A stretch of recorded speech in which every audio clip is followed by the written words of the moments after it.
আসসালামু আলাইকুম। প্রতিরক্ষা মহাপরিদপ্তর ডিজিএফআই এর নতুন একটি সার্কুলার প্রকাশিত হয়েছে। এখানে টোটাল 168টি পদে লোক নিয়োগ করা হবে। তো আজকের ভিডিওর মাধ্যমে আমরা বিস্তারিত তথ্য দেখে নেওয়ার চেষ্টা করব এবং কীভাবে আপনারা আবেদন করবেন, কত তারিখের মধ্যে আপনাদের আবেদনপত্র জমা দিতে হবে, সব কিছু নিয়ে থাকছে আজকের ভিডিওটি। সম্পূর্ণ ভিডিওটি মনোযোগ সহকারে দেখলে আশা করি তাহলে সব কিছু বুঝতে পারবেন।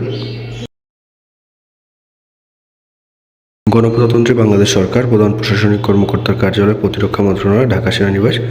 নিয়োগ বিজ্ঞপ্তি: প্রধান প্রশাসনিক কর্মকর্তার কার্যালয়, প্রশাসনিক আওতাধীন সশস্ত্র বাহিনী সদর দপ্তর এবং প্রতিরক্ষা গোয়েন্দা মহাপরিদপ্তর সহ অর্থাৎ ডিজিএফআই সাংগঠনিক কাঠামোর রাজস্ব খাতভুক্ত নিম্নবর্তী বেসামরিক শূন্যপদে অস্থায়ী ভিত্তিতে বাংলাদেশের প্রকৃত নাগরিকদের নিকট থেকে অনলাইনে দরখাস্তের আহ্বান করা যাচ্ছে। অর্থাৎ এটা কিন্তু রাজস্ব খাতে নিয়োগ দেবে, অর্থাৎ সরকারি চাকরি। প্রথম অবস্থায় আপনাদের চাকরি অস্থায়ী থাকবে, পরবর্তীতে স্থায়ী হবে। তো 1 নম্বর পদটি হলো নিরাপত্তা উপপরিদর্শক।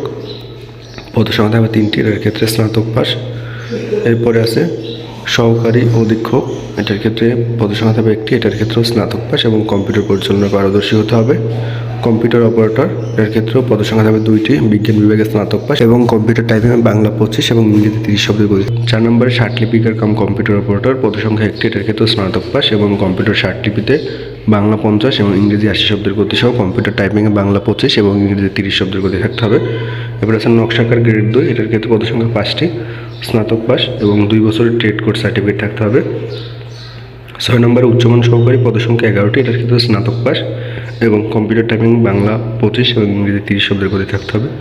পরিসংখ্যান সহকারী, পদসংখ্যা 1টি, এটার ক্ষেত্রে স্বীকৃত বিশ্ববিদ্যালয় হতে পরিসংখ্যান, গণিত বা অর্থনীতি যে কোনো বিষয়ে স্নাতক পাস হতে হবে। এরপর আছে ষাট মুদ্রাক্ষরিক কাম কম্পিউটার অপারেটর, পদসংখ্যা থাকবে 11টি, এটার ক্ষেত্রে স্নাতক পাস এবং কম্পিউটার ষাটলিপিতে বাংলা 50 এবং ইংরেজি 70 শব্দের গতি সহ টাইপিংয়ে ইংরেজি 30 এবং বাংলা 25 শব্দের গতি থাকতে হবে।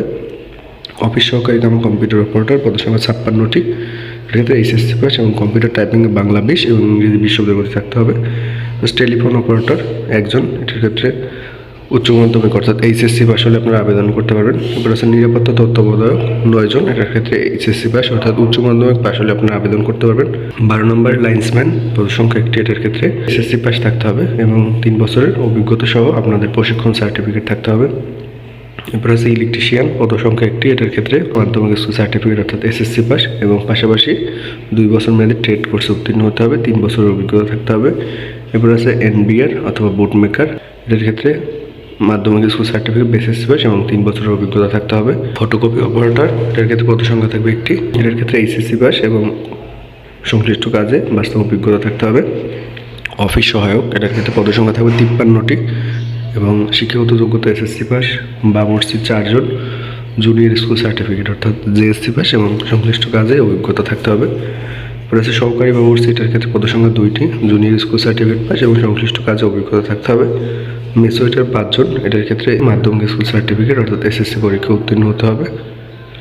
এরপর আছে লস্কর 1 জন, এটার ক্ষেত্রেও মাধ্যমিক স্কুল সার্টিফিকেট পরীক্ষা উত্তীর্ণ হতে হবে। নিরাপত্তা প্রহরী, এটার ক্ষেত্রে এসএসসি পাস, পদসংখ্যা 5টি।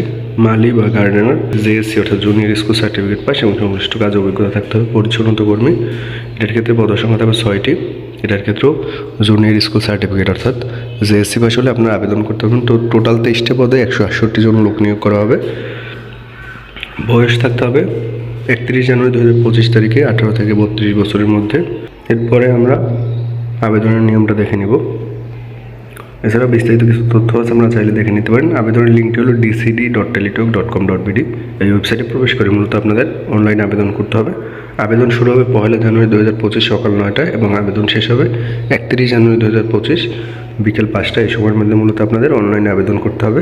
এরপর হলো পরীক্ষার ফি। 1 নং পদের জন্য 300 টাকা, সার্ভিস চার্জ 35 টাকা, মোট 335 টাকা। 2 থেকে 11 নং পদের জন্য 200 টাকা, সার্ভিস চার্জ 23 টাকা, মোট 223 টাকা। 12 থেকে 23 নং পদের জন্য 100 টাকা, সার্ভিস চার্জ 12 টাকা, মোট 112 টাকা।